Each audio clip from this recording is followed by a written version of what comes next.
አርብ ከሰዓት ሞቶ ቅዳሜ ሌሊት ተነስቶ እንዴት ነው 3 ቀን ሞልቶ በሶስተኛው ቀን ከሙታን ተለይቶ ተነሳ የምንለው? የብዙ ሰው ጥያቄ ነው። 3 ቀንና 3 ሌሊት የሚለው በነገራችን ላይ የጌታ ትንሣኤና ስቅለት ታሪክ ላይ 3 ቀን 3 ሌሊት የሚል ቃል የለም።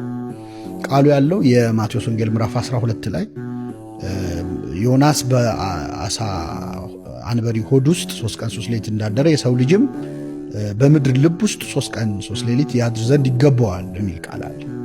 የዮናስ ታሪክ የክርስቶስ ምሳሌ ስለሆነ በነገራችን የዮናስን ታሪክ ቤተክርስቲያን ቀዳም ስዑር ቀን ነው የምታነበው። የዮናስ ጸሎተ ዮናስ ራሱ የሚነበበው ሆድ ውስጥ ሆኖ የጸለየው ለምን? ጌታ በመቃብር ያደረበት ስለሆነ። የሶስቱ ወጣቶች ጸሎት አለ 3 ደቂቃ፣ እሱንም ያን ቀን ነው የምታነበው። ከእሳት መውጣትን ከሲኦል ከመውጣት ጋር አመሳስላ ማለት ነው። እና 3 ቀን 3 ሌሊት እንዴት ይሞላል? ትክክል ስናየው አይሞላም። 24 ሰዓት ካልሽ 72 ሰዓት እንዲሞላ ከተፈለገ እሱ ጌታችን አርብ 9 ሰዓት ነው የሞተው። 11 ሰዓት ድረስ መስቀል ላይ ቆየ። 11 ሰዓት ላይ ከመስቀል አውርደው ቀበሩት። 12 ሰዓት ሲሆን ሰንበት ገባ። ከዛ ቅዳሜ ሙሉ ቀን አለ፣ እሁድ እኩለ ሌሊት ተነሳ። ስለዚህ ስትቆጥሩ 72 ሰዓት ሊሞላ አይችልም፣ ወይም 3 ቀን 3 ሌሊት ሊሞላ አይችልም። የተለያየ አይነት አቆጣጠር አለ። ዋነኛው በጣም ብዙ አባቶቻችን የተስማሙበት የአይሁድ አቆጣጠር ነው። ሌሊት ይስህቦ ለመዓልት ወመዓልት ይስህቦ ለሌሊት፣ ሌሊት ቀንን ቀን ሌሊትን ይስበዋል ይሉታል። በእኛ አገላለጽ ለምሳሌ በተለመደው አሁን አንቺን ጳጉሜ 5 ባገኝሽና በማግስቱ መስከረም 1 ላይ ባገኝሽ አምና ነው የተገናኘ ነው ማለት ይችላል አይደለ?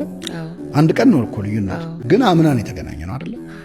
ምንድነው የጳጉሜ የመጨረሻዋ ቀን ጳጉሜ 5 ወይ 6 ያለፈውን ዓመት ሙሉ ወክላ ነው አምና የምትባለው አይደል? ግን አንድ ቀን ነች። ልክ እንደዛ አንድ ሰዓት ሙሉ ቀንና ሌሊትን ሊወክል ይችላል። አንድ ሰዓት ጌታችን አርብ ልክ 11 ሰዓት ነው የተቀበረው። ከአርብ 11 ሰዓት እስከ 12 ሰዓት ያለችው አንድ ሰዓት የአርብን ቀንም ሌሊትን ትወክላለች። ልክ እንደ ጳጉሜን አምና እንዳልኳት ማለት ነው። አምና እንዳልኳት ባለፈው ዓመት ተገናኘን እንደሚያሰኘው የመጨረሻዋ አንድ ሰዓት የአርብን ሌሊትም ቀንም ትስባለች። ከዛ ቅዳሜ ሙሉ ነው። እሁድ ከቅዳሜ 12 ሰዓት ጀምሮ እስከ እኩለ ሌሊት ያሉት ሰዓቶች አሉ። እነሱ ደግሞ የእሁድን ሌሊትና ቀን ይስቡታል ማለት ነው። ስለዚህ ሲቆጠር 3 ቀንና 3 ሌሊት በመቃብር ቆየ ይባላል። ሌሎች አሉ። የፀሐይ መጨለም ለመቁጠር የሞከሩ አሉ። መሀል ላይ ጌታ 6 ሰዓት ፀሐይ ጨልሞ ስለነበር እሱን ከቀን ቆጥሯል። ግን የዛኔ ጌታ አልሞተም። አንዳንዶች ደግሞ ሐሙስ ዕለት ሐዋርያትን ስጋውና ደሙን አቁርቧቸዋል። ስለዚህ በእነሱ ሆድ ውስጥ መኖርን ከመቃብር ቆጥረው ኮንፈርተብል 3 ቀን 3 ሌሊት አደረ ያሰኛል ይላሉ። ግን ትንሣኤው ከእነሱ ሆድ ስለሆነ ይሄኛው አያስኬድም። ስለዚህ ሌሊት ቀንን ቀን ሌሊትን ይስበዋል በሚለው አተረጓጎም ጌታችን 3 ቀን 3 ሌሊት በመቃብር አድሯል ማለት ነው።